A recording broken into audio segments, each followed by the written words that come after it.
All right. This is episode 8 of the Bedroom Progcast.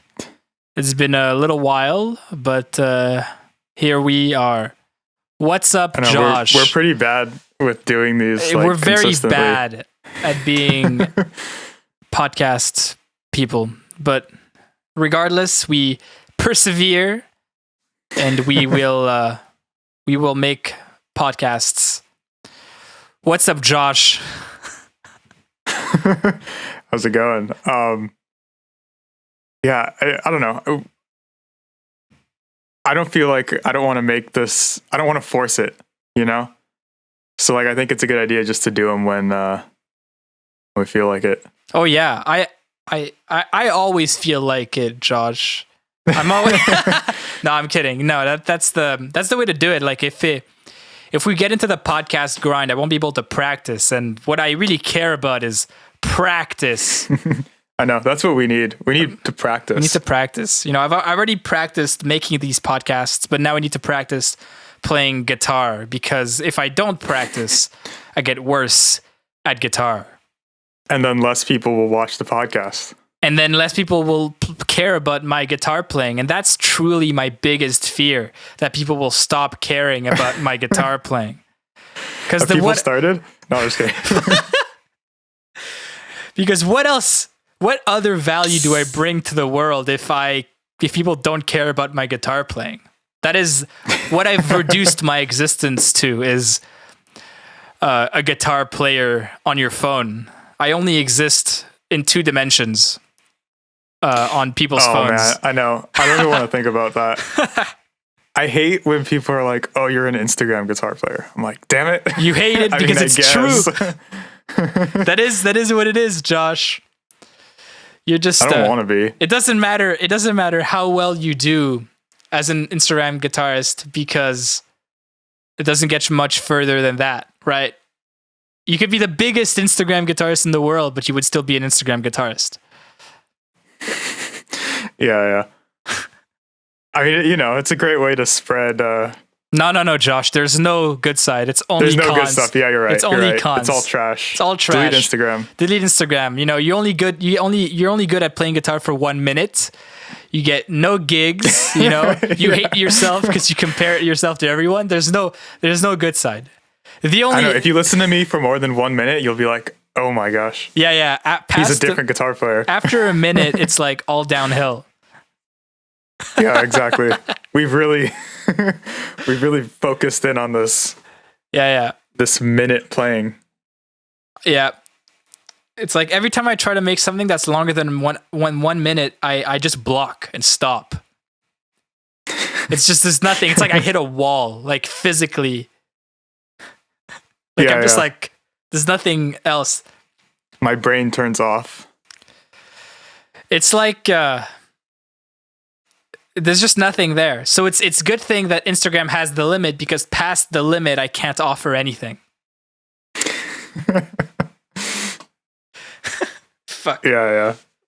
No, that's horrible. Instagram is horrible, and it's become an incentive to be horrible. Like, people strive to be bad. I'm just. I mean, in a sense, you're right. You know. Yeah, I think we need to stop talking about this before we really go in, because that's you know, I've put joking. it on my Instagram before. I think I made a post where I was like, "Do you guys think Instagram's made guitar players worse?" Well, the answer is yes. Yeah. I mean, a lot of people kind of fought back with me about that, but well, those people are bad, so I guess it depends what you want in a guitar player, right? It's true. I don't want to just hear someone shred for, like, if they're writing a song, I don't want to just hear them shred for, like, no 5 minutes. No one's gonna give you a gig from an Instagram clip. Although that's not true. I've gotten gigs from that's Instagram. not true. It's not true at all. But the gig you want isn't gonna come from an Instagram click. True.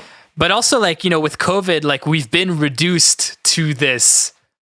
Okay, Instagram that's a huge thing. Yeah, right. Because, like, it's definitely been COVID. because there's nothing else for me right now. Like I'm trying to maybe jam with some people every so often. Like like just to to flex the muscle. But for the first like 6 months, like I don't think I played with anyone, or not the 6 months. That's not true. I was having like park jams during the summer, but the fact that now I'm only good at doing this Instagram thing, and when I'm playing with people, I'm just like, man, like it's been a minute. Like I really feel my lack of practice creeping up when I'm in a real life scenario. It's because we've been reduced to only exercising our, let's say, chops for Instagram. Right. Yeah. Oh man. Like obviously it's depressing. Yeah. Obviously we are both very good at the Instagram grind. Right? It's like, oh, like I want to do a sick video. Okay, let's just do it. And then you just But we both have music outside of Instagram. Of course. But I'm saying like as we get better at Instagram, we get worse at everything else. Well, or maybe also, that's it's just like, me. What do you mean by better? Because there's like people who I think are better at the Instagram thing who are horrible. Okay, maybe I shouldn't say this. No, you should. Who are not the best players, but they have like tons of followers because they're really good at like the Instagram game.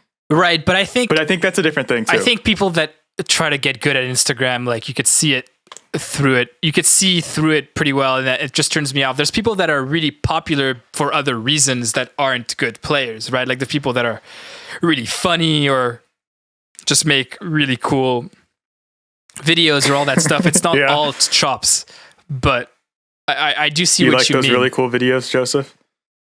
Sometimes. What, you don't? You don't like funny videos? I don't know. You don't like to feel happiness, Josh, and laugh? No. Nah? Okay. I play Prog. I just want to hate myself. Yeah, the only thing you want to do is count. Yeah. I know. What's funny is that I can only count to fours, like threes and fours. That's like the highest I can count. Yeah, threes and fours, but in different orders. But in a way, there's a skill that comes with remember the sequence of threes and fours. All right, we should stop while we're ahead on this ridiculous tangent that we've been going off of. But talking about, I hope it's obvious that we're pretty sarcastic about this. Except about the part about hating certain Instagrammers. I'm just kidding. Yeah, no, that part's the serious part. That's the serious part. Some people need to stop. Delete Instagram and go practice your bebop scales. And then re-download Instagram and post only jazz. That'll make you successful. What's jazz, bro? I've never played jazz in my life. I've never played jazz in my life, except for the 3 years that I was in jazz school. But that was like, it's like I blacked out, and then I had a diploma. I actually didn't pick it up yet. I don't have the paper. So practice. So what have you been practicing, Josh? Oh man. Well, I guess this kind of ties back to the Instagram thing, unfortunately. But because a lot of my, little 1 minute clips or whatever is just me like doing stuff on the spot, I'm not thinking about it too much. I end up playing the same patterns over and over, which I guess, do you even want to consider that improv? Oh my God. I can't talk. Improv? Improvisation. Improvisation? Jesus. Oh my God. Okay. I don't even know if you would want to call it that. But I see what you mean. There's kind of a large gray area between playing licks and improvising. And I feel like when you get stuck in patterns, the fluidity that of you being able to weave through different aspects of your vocabulary suffers. Right?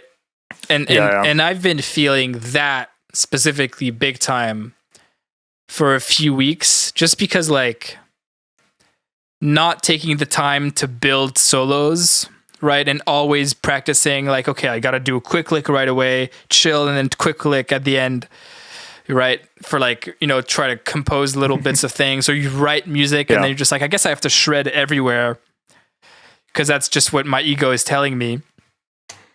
I start to lose this fluidity of actually playing something that has, that's like a statement, like, okay, like musical statement, and then other musical statement. It just sounds like I'm trying to fit in stuff that I want to play, right? Which is not the goal. The goal is to just play and to bypass all this ego-driven thing where you're just like, oh, like I want to play this thing because it'll make me look cool, right? Like the idea is to just play, like serve the music and play something beautiful.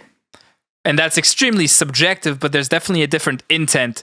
It's definitely subjective, but what's not subjective is the intent, right? Like if you're recording that's debatable nowadays, isn't it? No. But like let's put all that bullshit aside. But when you're playing music, there's always intent, and it's very likely coming from a ego place, right? Like whether you're trying to make yourself sound cool or look cool or better than the other guy or whatever, that comes out in your playing, and that's intent.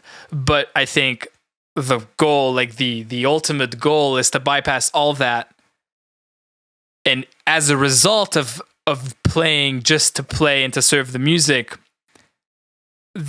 that genuinely translates to the audience, and this kind of like this captivating energy that you're throwing out into the audience, and the audience is throwing back at you in this kind of like improvised way, where the intent isn't I'm trying to look cool, and then the response is like, oh, this guy's trying to look cool. It's like, damn, this guy's fucking burning right now. He's playing, he's killing, like all these adjectives that don't mean anything. That's what I want. Yeah. I find it's almost hard to do that just in front of a camera. It's impossible to do that in front of a camera. Trying to film like a stupid 1 minute video, I'm like, it's hard to not just go to what I'm comfortable with. No. And then it's also a thing for me where I don't want to go too far out of my comfort zone and then post it, because I know people that I really respect follow me. And so I don't want to like post something whack. Yeah, I want to make sure the people I respect like what I play. Yeah. But I am trying to get out of that, because I feel like I'm getting too comfortable and I don't like it. So yeah, for sure. But going back to your earlier point, what I'm talking about is impossible to do in front of the camera. Right. I mean, I feel like it's almost impossible to do by yourself already, right? Like, unless you're just kind of like trying to just play by yourself, which isn't itself something you have to practice, like being able to just play. Yeah. And I feel like I can do that sometimes, and then trying to just like, look over the mistakes and keep going and have this kind of like feedback loop of like, I'm just playing music no matter what happens. Right? Effortless mastery type things, great book, read it. Have you read it? Do you know about what I'm talking about? I've never even heard of it. Fucking slaps. It's a sick book, and I'm kind of referencing the material right now. But okay. When you turn the camera on, it's the intent changes right away. It's like, okay, I'm trying to shred for a minute. I mean, if we're talking about recording music, like that's different. We're talking about composition, and then you're recording the part. This is a different thing. This is a 100%. This is a completely different thing than writing and recording. I'm talking about playing, and which I think is very obvious in both of our playing. Like, you sound very different when you're composing. Right. Like the stuff that you sent me. It sounds completely different than anything that you've like improvise on Instagram. Yeah, absolutely. And further than that, I find my improvisation vocabulary changes drastically when I'm playing with real people in real life. Oh, for sure. There's like a whole like 40% of my vocabulary that doesn't even come up when I'm sitting at my desk. And it's weird because like, so I haven't played with real people in forever, but I recently had a jam and I was soloing and I was playing shit. I'm just like, man, like I haven't tapped into that mind space of playing in 6 months. It was wild. It's completely different than the ideal sound that I have in my head as like what I try to portray myself to the world as a musician, like the type of guitarist I want to be seen as. Because that's obviously like, you know, you make your online presence, you know, you make it the way you want it to be, right? But then who you are as a musician comes out only in real life. So I had forgotten that until I had started playing with real people again. And there must be, you know, there must be some middle ground where that becomes who you are and you just play like that all the time. And I feel like when I watch players that are much better than both of us play, there's this thing that happens, right? Like when I see Jonathan Kreisberg play on Instagram, I feel like it's always this kind of like playing beautiful music for the sake of music, and it's beautiful and technical and perfect, and nothing's ever surprising to him. Like everything that he plays, he knows he's going to play. But there's also this lack of ego in his playing that it translates extremely well, like through everything. And I think just getting into that mindset, being able to do that, whether it's good or bad, is something that you have to practice. Right. Well, it's also the kind of thing where he's not trying to show off. Right. I feel like we are absolutely trying to show off. You know, because all the stuff that I play is never something I would play in like an actual song, or like if I was at a jam where I'm actually trying to be musical. You know, I throw that stuff in every now and then, but I'm not. It's a different thing. Of course, like if even at a jam session, like there's this whole other part of it where you're trying to make other people feel good. Mm-hmm. Right? Like you're trying to build a beautiful musical moment with other people. And that will just like make it so you just don't shred, right? Like if I'm playing with an amazing drummer and I just like get stuck in this timing thing, like I'm going to play the part, you know, and then we comp together and it morphs into something that is just a part. But on Instagram, it's like, okay, here's a couple of chords, drum beat, solo, video. Yeah. It's just a ridiculous thing, that this ridiculous vicious cycle that we're kind of perpetually, is that a word? Is that how you say that word? We're just like perpetually stuck in this cycle of just making things to show off on the internet. Right? Yes, but at the same time, I don't feel that like I'm putting that much effort into it. No, like it might look like it because I have a nice camera, but like that's just like a hobby. No, but effort is completely separate for it. Like I can like play something fast and not put any effort into it because I know that it'll look cool, right? But I do see what you mean, and also like I want to make the point that this is something that I try to separate myself from as much as possible when I'm actually writing. 100%. I'm in a different headspace when I write. Completely. And it's so much of a different headspace that the fact of thinking that like that makes everything harder to do. Like it takes me fucking 15 minutes to kind of decide what I want to do in an Instagram video. And then maybe like a couple hours to actually make it sound good. But then, you know, you write a song, you're just like, okay, what is this? What do I want this to be? What do I want people to think this is? There's a different intent, there's a different goal, there's this kind of like aesthetic that you're tracing that you don't know how to explain it, but you're just like, I want this thing to be I want this to be my next best thing, the next big thing. You know, the heaviest, right. Most melodic. There's a thing when you're like right. You know, the most there's melodic. There's a thing when you're writing music where the technical stuff, there's like a cap to it where it doesn't matter anymore. It's just songwriting. You know, Absolutely. You could be the best guitar player in the world and like which would also let you be like an amazing Instagram guitar player or whatever. Mm-hmm. But then when it comes to writing, it doesn't even matter how good you are. It's true. To a point, of course. To a point, of course. And there is a skill in being tasteful with technicality. right? Like knowing when to make something sound complicated, to add some spice or whatever. But the meat and potatoes of I don't know what you're talking songwriting, about, bro. but the important bits of songwriting is songwriting. It's not like technicality. Like I feel like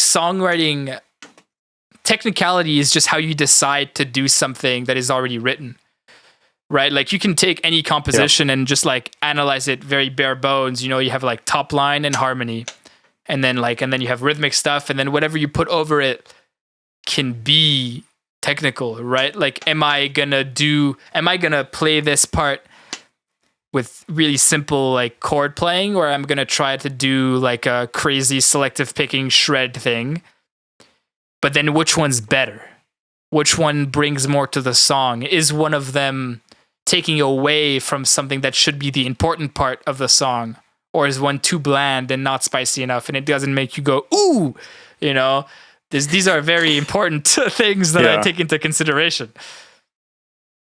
Right. And it's also a thing of like what kind of music we're trying to make. Because I mean, I'm sure there's a huge argument where everything we write is way too technical because it's like prog music. Right. But like instrumental rhythmic stuff. But I think in the context of that is what we're talking about. Of course. But then it comes back to the intent, right? Like it's all about how you go about it.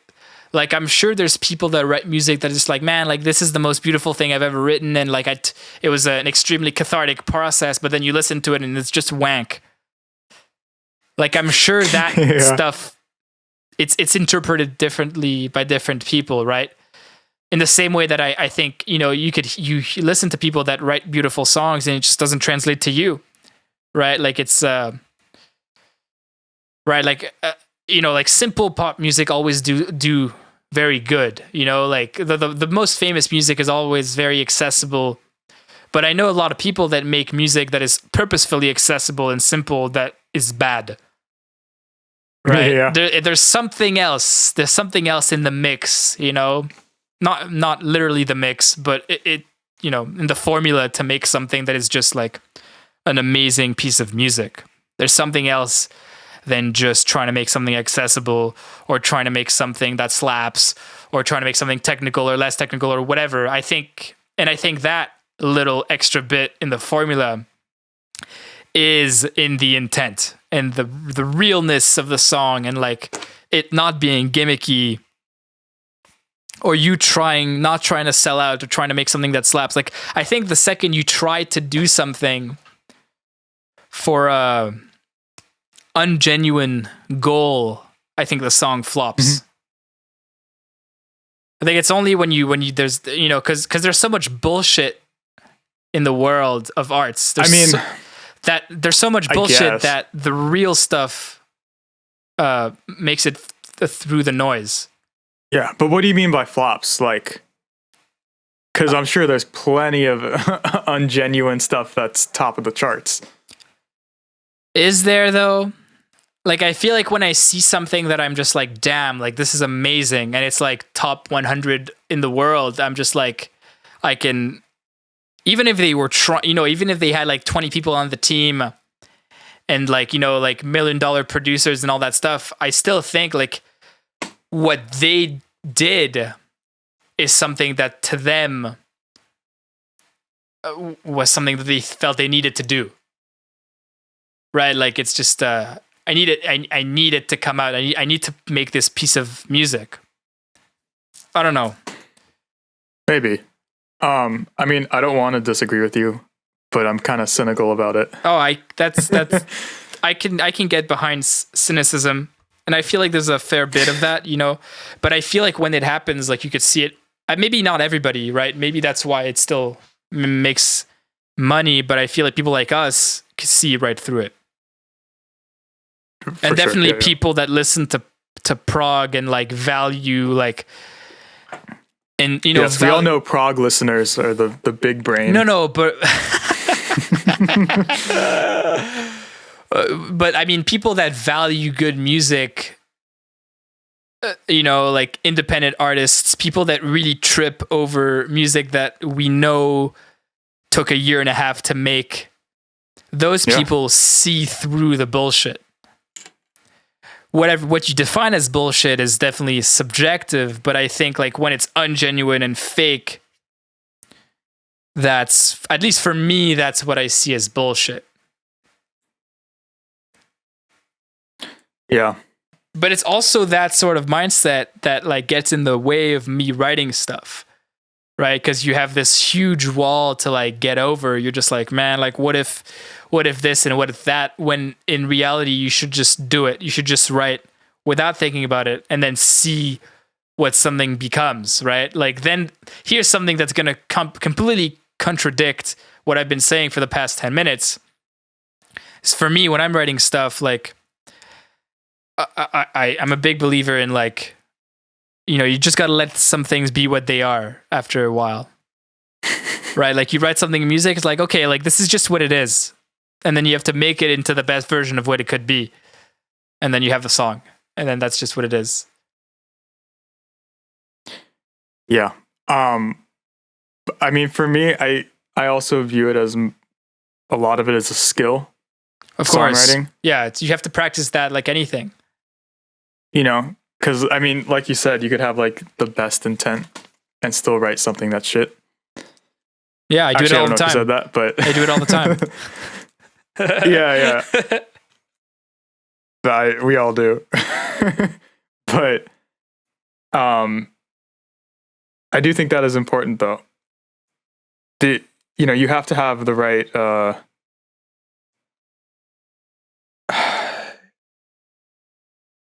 I don't even know how to say it. The right what, like in terms of making it good, or the right work ethic, you're saying? Because like it's also a grind, right? I think it's both skill and also writing music that you actually care about. Absolutely. And that might be it, right? Like if you care about it, that might be what makes it genuine. Right. Yep.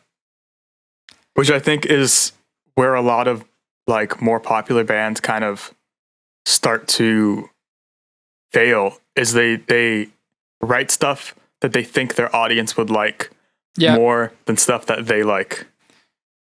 Yeah. And then you get complacent. Right. Which is how I feel. I mean, maybe in a much smaller scale, but that's how I feel right now about some of the stuff that I post. Right. Yeah. And you don't want to go down too far that rabbit hole, you know? But I feel that like it is what it is at some point. Let's go back to talking about practicing improvising though, because that's what we were talking at the beginning, and then we kind of went off on writing, on some weird intense like stuff. Because like what's your ideal? Like what are you trying to do? What is it? You're saying you feel like shit about your playing, but do you have a concrete idea of what you want to be able to do, or how you want to go about improvising? Like what's your system, you know? What's your thing? Right. I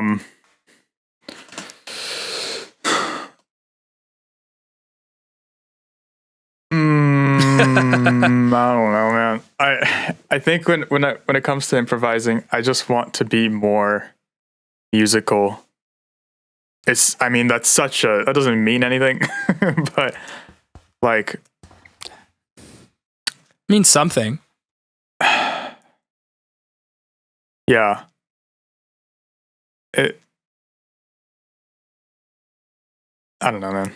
But how? Okay, so let me reframe the question. How do you improvise? Like, how do you specifically improvise? It depends on what I'm trying to do, I guess. So like, because I also try to do the thing, I mean, maybe not so much on Instagram, but like, I try to just play without thinking about it. You know, I think when I start playing the faster stuff is when I start to go into more pattern-based stuff. Of course. But if I'm playing something where I'm not just trying to play fast, I'm just trying to play, then I can play stuff that's more musical.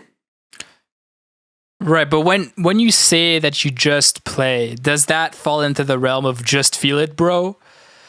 Or are you trying to just like leave that like mental exercise practice of improvising in the shed, and then when you're playing in real life, you just play. Is that what you mean? Like, I don't have like a systematic way of improvising. What? You know? I'm just kidding. You know, I don't have like, oh, I need to hit these chord tones and I need to do that. Like, I'm not thinking about that kind of stuff. I mean, you know, to a point I am, but I'm not. But to which point? That's what I'm asking. That's what I want to know. To what point do you think of targeting, or not at all? Or maybe you just all do it all by ear and you're not thinking about note, like scale degrees, but you're thinking about sounds. Like, you're just like, I want to hit this note because I'm hearing this note, and you're not necessarily identifying it as like a fifth or some shit. I think it's both. Like, that's how I think. But at the same time, I know it's a fifth. Right. But then... But I'm not hitting it because it's a fifth. I'm hitting it because that's the sound I hear. Right. But then this getting better at improvising, that's when it becomes a tangible thing. Like, how do you get better at improvising? Is you have to figure out the approach you want to have and get better at that. Right? Like, if you're not as good at improvising because you feel you fall into patterns, but then you say that you rely on the sound that you hear, maybe the problem is your fingers aren't able to freely do the things that you're hearing, right? Maybe there's a disconnect between what you hear in your head and what you're able to play on the spot, right? You know, like the type of people that sing as they play, like stuff like that, they have a direct connection between like, oh, like if I hear a melody in my head, I can play it on my guitar right away, right? That's not something I can do. I'm very like, it's pretty disconnected there for me. But is that... Wait, you can't sing what you play at the same time? I can totally do it.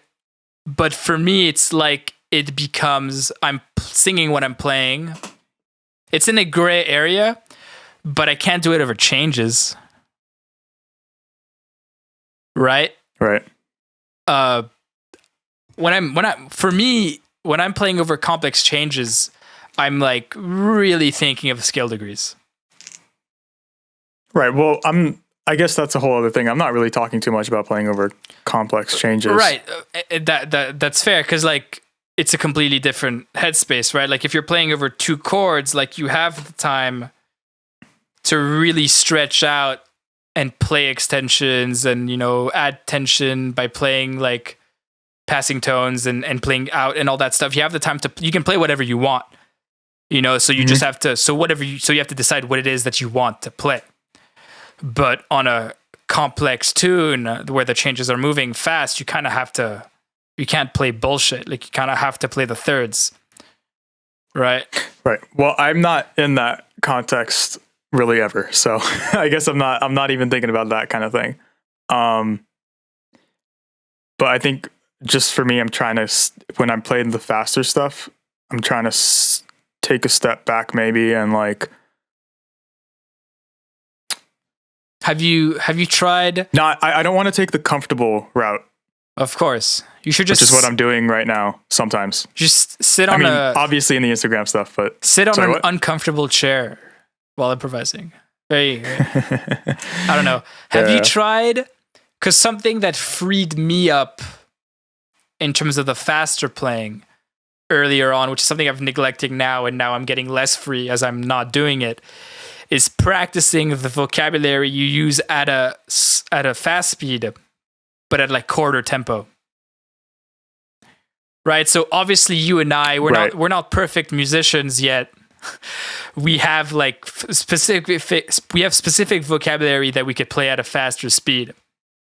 Right? Right? Mm-hmm. We have specific vocabulary that we use for like, you know, double time lines or triple time lines or whatever, you know what I'm saying? Like when we do like... In terms of like play something on the spot, yeah. Yeah, of course. If you practice... This is like not improvising scenario, not like I wrote a solo and I'm practicing this line so I can play it. Right? Yeah. So what I practiced when I was trying to get freer with the legato thing is I would use exclusively that vocabulary that I am able to play fast, but I would use it at a very slow tempo and not go through the usual routes. Right? Because there's so much like little things within this kind of legato vocabulary, that, at least for what I'm using, that at a slow tempo I can kind of go in and out of different lines, go in different directions, and even sometimes I could target notes with some amount of control, right? Like if we're talking about playing changes, like I can use that vocabulary to target notes, under a certain tempo.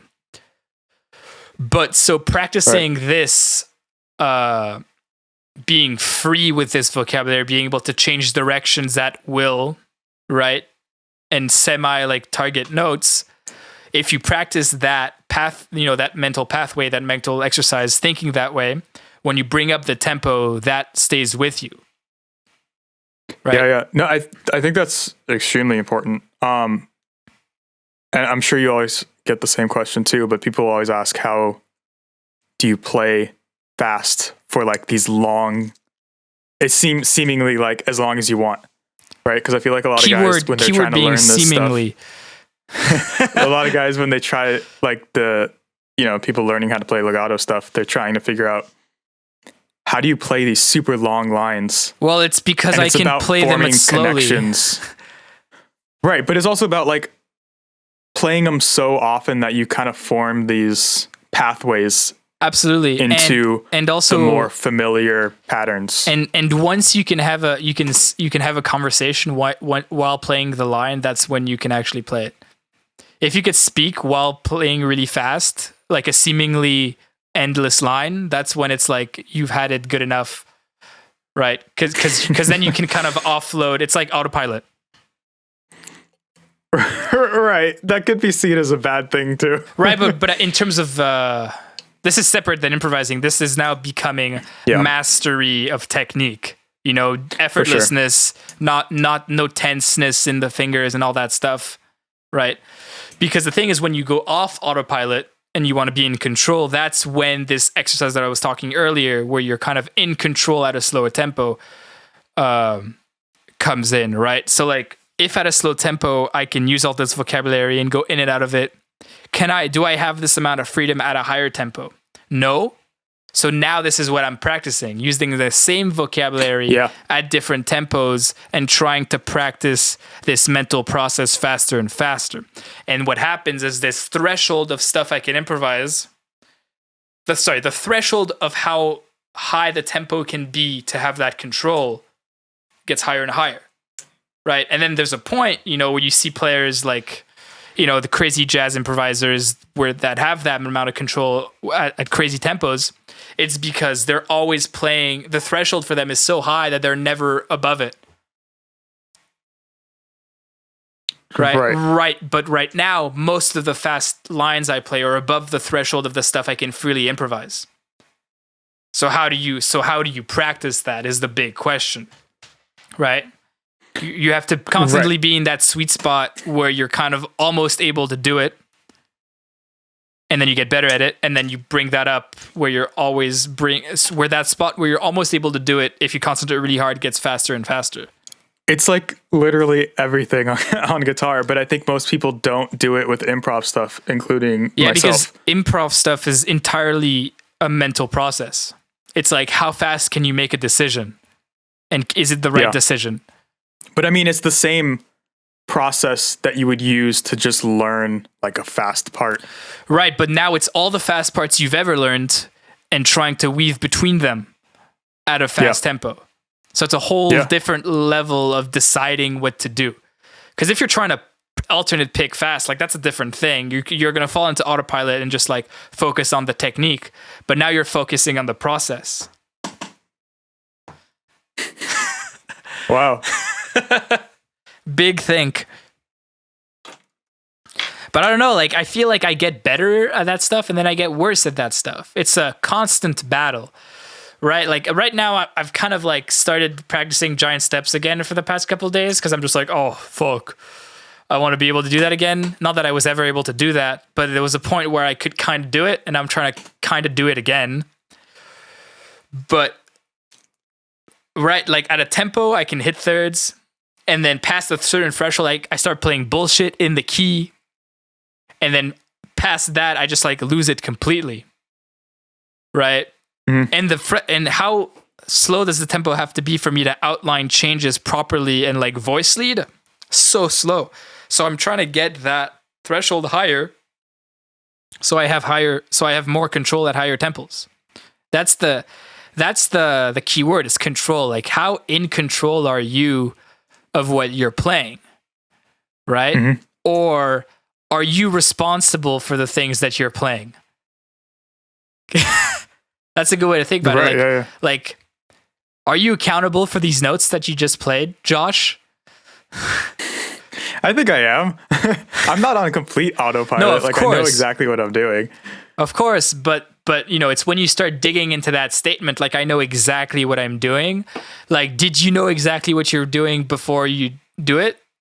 Or did you have any expected result? You know where I'm not trying to attack your playing. Yeah, I'm what you just trying to saying, say, bro? What you trying to say, trying bro? To talk shit? Trying to throw hands, bro? You trying to catch these hands, bro? But you know what I'm saying? Like, this is the question to ask yourself in order to get put on the path to being better at this thing that is improvising, right? Because improvising isn't just playing lick after licks, it's being free within those pieces of vocabulary. Yeah, of course.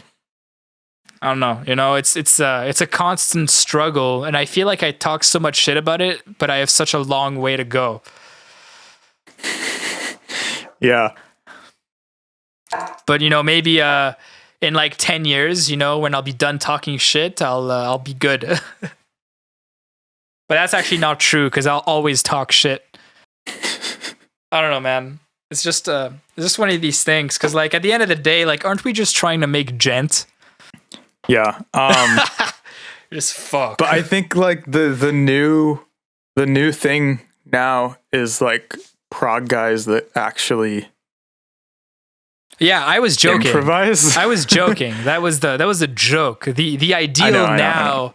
I like, you know But what? like, yeah, exactly. You're right. Like the new fusion is this prog it's turning thing. into fusion. Yeah, I love that because It's I great. feel like I'm in the right place at the right time when I hear this statement. Like, oh, it's new fusion. Because then you see like the gent guys that started, you know, 8 to 10 years before us. They're not doing that. But then there's this fusion of genres where the new like genre that will have a lot of improvisation is going to be prog. Yeah.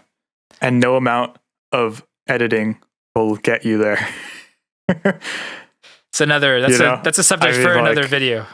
I think that's why I've never been super into like gent. I guess I'm thinking of like bands where it's like, oh, they're obviously just gent. Well, right, like there's a threshold like within the I'm just not into that. Within the same genre, you have like bands like, I'm not going to name any names, people are going to get angry, but there's bands that like are like edited and produce like a pop record, and then you have bands that are amazing musicians that barely edit anything, right, within the same genre, right? So now the genre name is almost an irrelevant category, right? Because like Meshuggah, they're all fusion gods, right? Like I remember downloading the stems for one of their tunes, like for Nail the Mix that a couple of years ago, and like I was listening to it, I was like, this is not edited at all. Yeah. Right? But like they're so tight. Or the latest Monuments, the drums aren't quantized. And that's why it's so good. That's why it grooves so hard. But not to say that edited bands don't sound good. It's just a different aesthetic. For sure. But yeah, that's like at the end of the day, like you're just, whatever you're doing, whether we're talking about improvising or like getting better at improvising, getting better at writing, like it's just like it's all aesthetic. Like, what are you trying to do, and do you know what that is? And then that's the first step, because then you just have to figure out how the fuck to do it. Yeah. Yeah. Yeah. Yeah. Totally, bro. Yeah, I think. I mean, for me, all this stuff also just leads back into writing.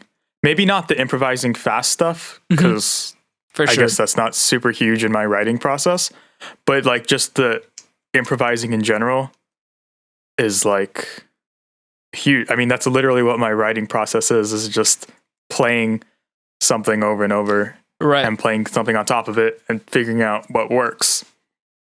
Yeah, no, I agree. And in some ways, composing is just improvising at a very slow speed.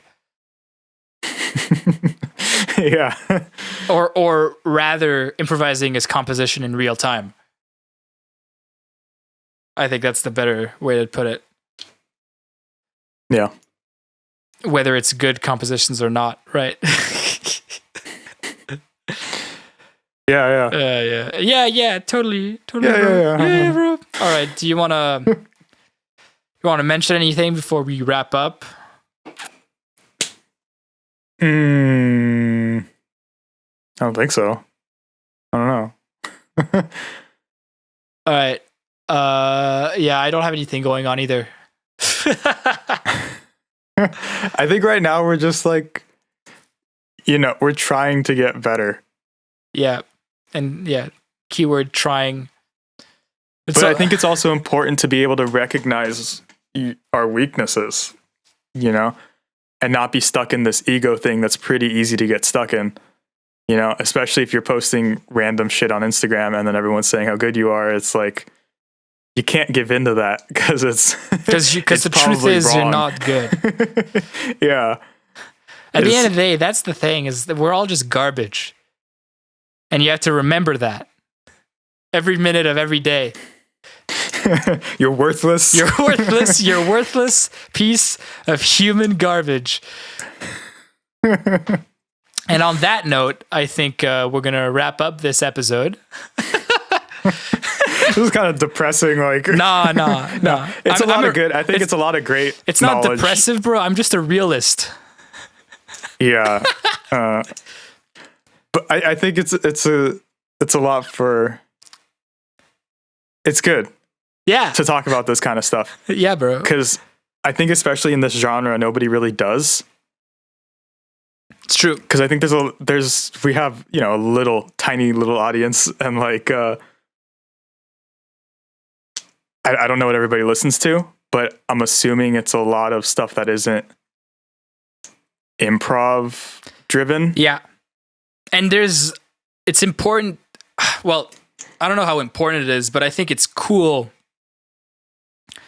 when you get to a point where you can tell when someone's improvising or playing, because you yourself, like you know what to look for because you yourself are on that journey, right? Like, like I know when you've written something, and I'm sure when I've written something, like the disconnect between the first lick of a solo improvising and then the rest of it. When you have that entrance lick figured out, and then the rest is fucking shit. Yeah, you're like, that first lick was cool, but then what the fuck happened after that? Fuck. All right. You can follow me on Instagram at Joseph_israd, and you can follow Josh on Instagram at Josh Della. Josh is also on YouTube at it's just Joshua Della Victoria or whatever. Yeah. And